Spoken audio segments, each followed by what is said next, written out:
to put can be a jolly difficult kind of thing to do. So to put up. Now you could put up a picture. You could also, if you Granny's coming to stay, we will put her up for a week or two. It means you have a guest that stays with you for a while.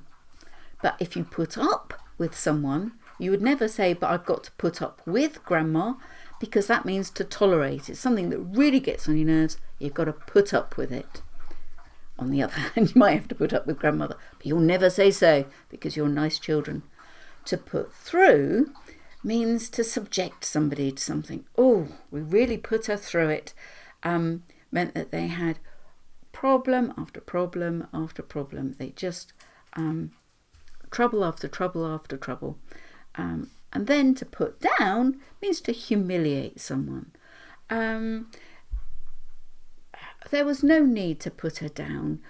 There was no point in insulting her dress. It didn't achieve anything. It just humiliated her. See what I mean? So put up, put it up.